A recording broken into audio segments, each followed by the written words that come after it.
100కు పైగా దీర్ఘకాలిక సమస్యలకు ఎటువంటి ఆపరేషన్ దుష్ప్రభావాలు లేకుండా హోమియోపతి చికిత్స. నమస్కారం, వెల్కమ్ టు ఐ డ్రీమ్. నేను మీ విజిత. ప్రస్తుతం మనతో పాటు ఉన్నారు ప్రముఖ జ్యోతిష్య వాస్తు పండితులు, అగ్ని ఉపాసకులు బ్రహ్మశ్రీ తిరుపతి మూర్తి అవధాని గురుగారు మనతో పాటు ఉన్నారు. ఇప్పుడు గురుగారితో మాట్లాడి మరిన్ని విషయాలు తెలుసుకుందాం. నమస్కారం గురుగారు. ఓం శ్రీ మహాగణాధిపతయే నమః. గురుగారు, ఈ నెల 25వ తారీఖు పౌర్ణమి రోజు చంద్రగ్రహణం రాబోతుంది అని అంటున్నారు. అయితే నిజంగానే ఆ రోజు గ్రహణం ఉందా? ఈసారి వచ్చే ఈ గ్రహణానికి చాలా ప్రమాదకరమైన పరిస్థితులు ఏర్పడబోతున్నాయని కూడా చెప్తున్నారు. అది ఎంతవరకు నిజం గురుగారు? వాటి నుంచి బయట పడాలి అంటే ఆ రోజు ఎటువంటి జాగ్రత్తలు తీసుకోవాలి, నియమాలు పాటించాలి? గ్రహణం ఉన్నమాట వాస్తవం, గ్రహణం లేదు అనే మాట వాస్తవమే. అదేంటి గురుగారు, రెండు వాస్తవం ఎలా అవుతాయి? ఇప్పుడు మన దేశానికి లేదు గ్రహణం. ఓకే. అసలు మన దేశానికి గ్రహణ ఛాయ కూడా లేదు, కానీ గ్రహణం ఉంది కాబట్టి వాస్తవం. మనకు లేదు కాబట్టి వాస్తవం. లేని దానికి నియమాలు ఎక్కడి నుంచి వస్తాయండి? నేను చూసా, ఈ నక్షత్రం వాళ్ళకి ఇది బాగుంటుంది, వీళ్ళకి ఇది పట్టబోతుంది అనుకుంటారు, అనిపించింది. అసలు గ్రహణమే లేదు మనకు.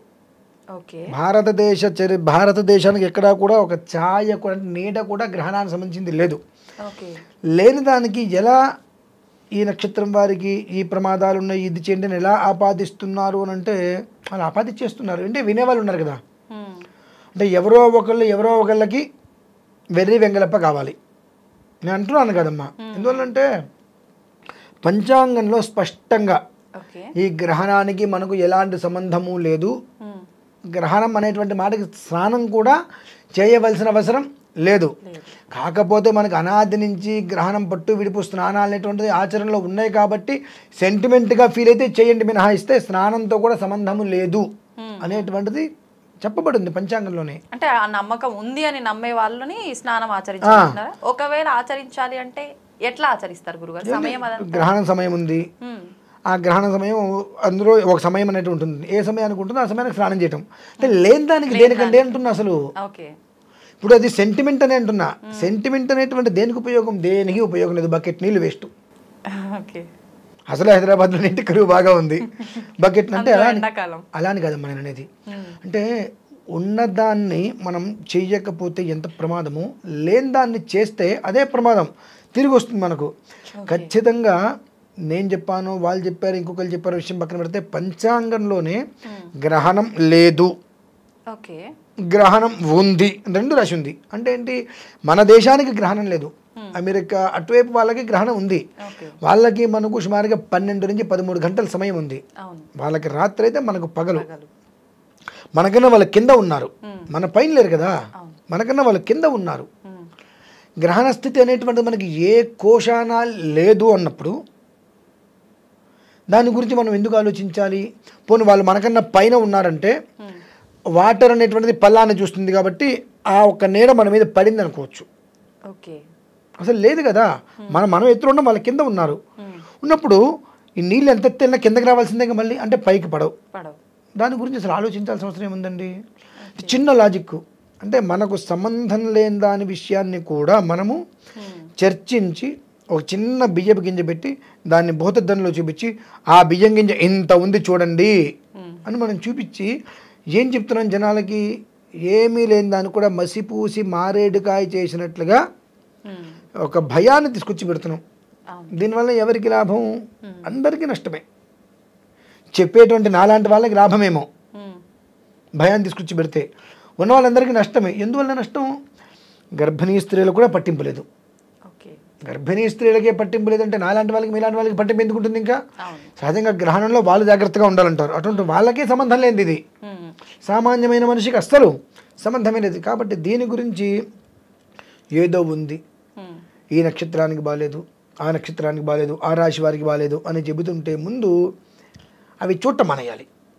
అవి చూస్తే ఏమీ లేకపోయినప్పటికీ కూడా ఏదో ఉంది అనేటువంటిది ఇక్కడ ఒక భయం పడిపోతుంది. ఈ భయం ఏం చేస్తుంది? మనం బయటకు వెళ్తుండగా ఎదురు దెబ్బ తగులుతుంది. ఆయన గ్రహణానికి ఏదో ఉంది, ఆయన చెప్పారు, అందుకని ఎదురు దెబ్బ తగిలింది. మన భయం వల్ల తగిలిందని మనం అనుకోవట్లా.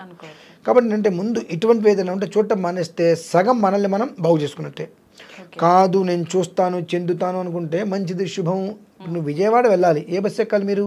విజయవాడ వెళ్ళే బస్సు ఎక్కాలి. శ్రీశైలం వెళ్ళే బస్సు ఎక్కుతా అంటే అదట్టే విజయవాడ వెళ్తుంది. మీరు ఎక్స్ప్రెస్ ఎక్కండి, ప్యాసింజర్ ఎక్కండి, లేదంటే ట్రైన్ ఎక్కండి, ఫ్లైట్ ఎక్కండి, కార్ ఎక్కండి, విజయవాడ వెళ్ళేది ఎక్కితే మీరు విజయవాడ వెళ్తారు.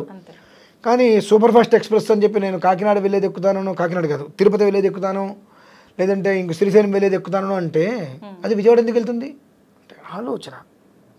చాలా వేగంగా వెళ్తుంది బస్సు అంటే ఎంత వేగంగా వెళ్ళి విజయవాడ వెళ్తుంది కదా. అందుకనంటే మన ఆలోచన అనేటువంటిది ఎంతవరకు ఎటు ఉండాలి. గ్రహణం మన భారతదేశానికి లేదు. లేని దాని గురించి అపోహలు తీసుకొని ఏదో భయపడి ఏదో చేసి కొత్త కొత్త సమస్యను మాత్రం తెచ్చుకోవద్దు అంటే. సమస్యను తెచ్చుకోవడం ఏంటండి, లేనిదాన్ని ఆచరిస్తే సమస్యగా వచ్చేది అసలు లేదు. దాన్ని ఏదో ఆచరిస్తూ ఉంటాం. ఆ లేనిదాన్ని ఆచరించావు అంటే ఆచరణకి అర్హత లేనటువంటి దాన్ని నువ్వు ఆచరించావు అంటే అది కొత్త సమస్యను తీసుకొచ్చినట్టే కదా. ఆచరణకి అర్హత ఉన్నాయి ఏంటవి అసలు నీకు సంబంధం లేదు, పట్టించుకోకర్లా. నువ్వు ఉదయం లేచావా, టిఫిన్ చేసావా, టీ తాగావా, ఆఫీస్కి వెళ్ళావా, భోజనం చేసావా, రాత్రి ఇంటికి వచ్చావా, తిన్నావా, పడుకున్నావా, నిత్య జీవితంలోనే ఆ రోజుగా అలానే ఉండు.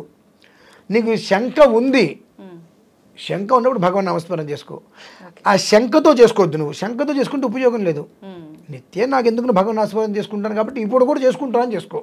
అంటే గ్రహణ ఛాయలు ఉన్నాయేమో, అవి పడతాయేమో అంటే దీనికి చిన్న కథ చెప్తానండి. ఒకతను బ్రహ్మదేవుడి కోసం తపస్సు చేశాడు. అంటే ఇటువంటి వాళ్ళకి చాలా ఉపయోగపడుతుందండి. బ్రహ్మదేవుడి కోసం తపస్సు చేశాడు, 1000 సంవత్సరాలు చేశాడండి.